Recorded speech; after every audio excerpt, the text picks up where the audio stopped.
When we think of the word ashamed, we usually default to one of two definitions. One, feeling embarrassed or guilty because of one's own actions, associations, or conditions. So I could say, I'm ashamed of myself, or I'm ashamed that I was involved with that, or that I'm kind of ashamed of the state of my house.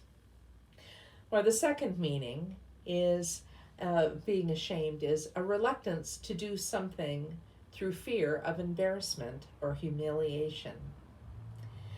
I think in today's passage, Paul is saying that though there's lots in his past that he might be ashamed of, persecuting Christians comes to mind, he is not in the least bit embarrassed at this point to be associated with the gospel of Jesus Christ. This is a big deal. And he has certainly proved that he isn't reluctant to proclaim that gospel because of fear of humiliation. I mean, he was beaten, he was thrown in jail, he was mocked, his character was lampooned. Paul is proud to be associated and affiliated with the gospel. He counts it an honor to be tied to or connected to Jesus. If that is what it means to not be ashamed, then what does it mean to be ashamed of the gospel? This is simply the opposite, I think. It means that you shy away from identifying with or sharing the gospel because you're worried about being tied to or associated to Jesus. Think about Peter around the campfire while Jesus was being tried. Hey, aren't you with that Galilean guy? And he'd say, no, not me, not me. That kind of worry is based on the fear of embarrassment or humiliation or possibly even persecution. So, my question for us all today is, are you in any way ashamed of the gospel? Do you ever find yourself embarrassed to be known as a Christian? Certainly, for those growing up as a preacher's kid or a PK, some felt they had to go out of their way to not be labeled as a goody two shoes. There was an expectation that the minister's children would set a good example and would not reflect poorly on their pastoral parent. Even if they were personally okay with Jesus, they were often embarrassed by society's expectations because they were identified as part of a religious family. As a result, some PKs decided to be the wild child, to be bigger and badder than the other kids to prove that they weren't so straight. And, as I was writing that term, Goody Two Shoes, I got to wondering about where the heck that expression came from. We typically understand it these days as a negative expression that is used to describe a person who always tries to behave well and to always do the right thing, or perhaps someone who tries too hard to be perfect. But the term really took hold with the publication of one of the first children's books ever, published in 1765, The History of Little Goody Two Shoes, was a twist on the Cinderella story, with many lessons about the usefulness of moral virtues such as education and honesty and rationality. It was a morality tale about how good behavior will be rewarded. But the history of Little Goody Two Shoes stays in our memory for another reason. It tells the story of two orphans, Marjorie Meanwell and her brother Tommy, and their escape from the poverty into which the death of their parents cast them. Dressed only in rags and having only one shoe, Marjorie is one day given a wonderful gift of a pair of shoes by a charitable gentleman, and she is so delighted with her good fortune that she can't help pointing out the fact that she now has two shoes to everyone she meets. Look, look, I have two shoes. I have two shoes. One shoe, two shoes. I have two shoes. She is an annoyingly good little girl, and I guess some folks just can't stand that. And you know, layered on top of that, her delight and her good fortune, they think starts to sound a little smug. Like, look at me, I've got two shoes. And the name, Goody, which ends up being the name for good wife later on, little Goody Two Shoes, takes on a negative meaning. Now, I can see why some people look at Christians that way, going around doing good and saying, bless you, in a way that only Southerners can manage, which may very well imply a different kind of bless you than you thought. Surely, it isn't becoming if a Christian is smug about their faith. For Christians to act superior because of their salvation does not help draw others to Jesus. For Christians to be judgmental and exclude others because they feel they have the moral high ground is not attractive or just or kind, no matter what good deeds they do. Nobody wants to be that kind of a goody two shoes. However, as the story of little Goody Two Shoes unfolds, we learn that the little miss ensures that her good fortune is paid forward throughout her life. Through hard work, she becomes a schoolmistress before making a good impression on the local landowner and ending up being proposed to and marrying him.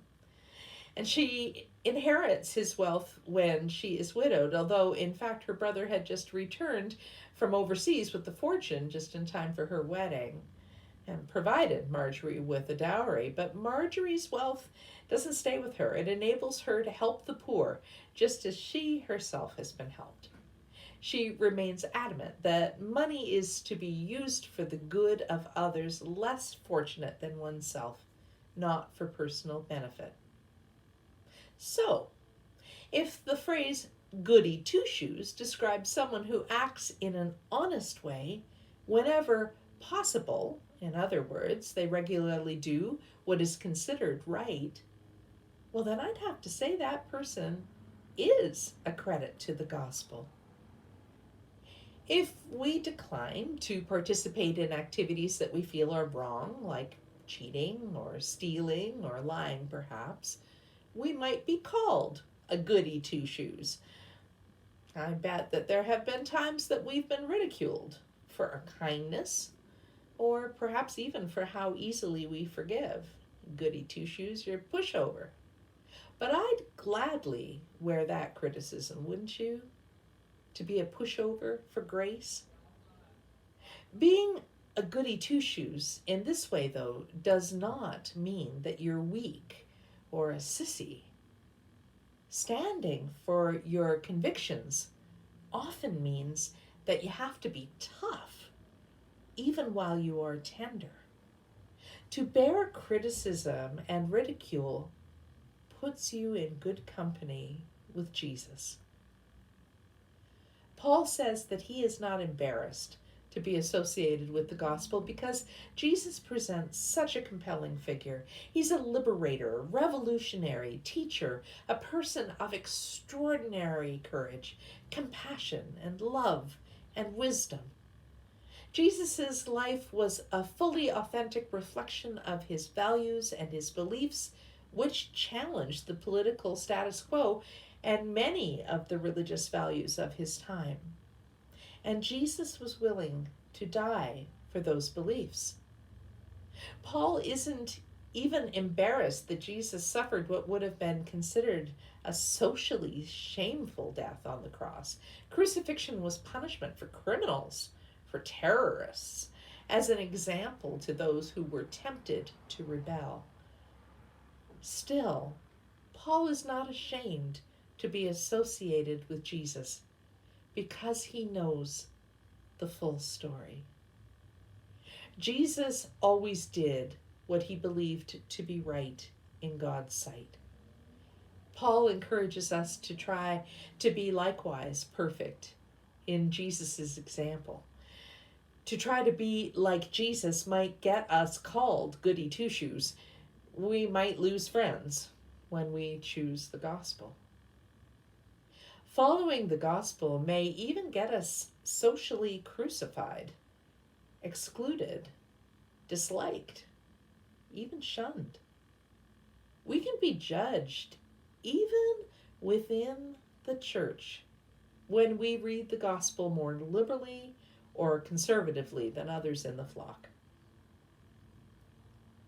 This risk goes for those who are compelled by their faith to speak out about justice issues like Black Lives Matter, gun control, or abortion. Speaking out in an effort to do what is right can mark dividing lines in a community and in a community of faith.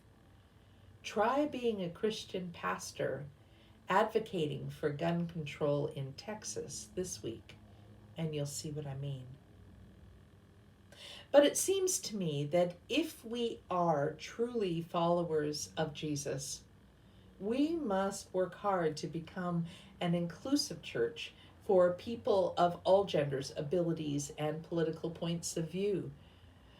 Because Paul reads the gospel the same, whether we're black or white, rich or poor, gay or straight, regardless of gender, or whether we're Protestant or Catholic, Canadian, American, British, Bulgarian, whether we're conservative or whether we're liberal.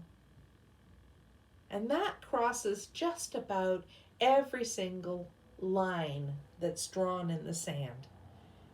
Economic, geographic, political, sexual, financial. The gospel can ruffle everyone's feathers in its audacity of welcome, love, and forgiveness. It's an equal opportunity offense, just as it offers freedom equally to all who will allow their hearts and minds to be changed. It is this gospel, literally this good news, that all may find salvation if they believe and choose to follow Jesus, that Paul is so unashamed of. May we never be ashamed to be associated with such good news as this. And may we always be courageous and faithful enough to share this good news with everyone we meet. Amen. Friends, there's a video that I'm going to play next. It's the title of the song is called When You Believe, and it's taken from the movie The Prince of Egypt. The Hebrew section is taken from the Hymn of Deliverance from Exodus 15. The translation is this: I will sing to the Lord, for he has triumphed gloriously. Who is like you, O Lord, majestic in holiness? In your love, you lead the people you have redeemed. Enjoy.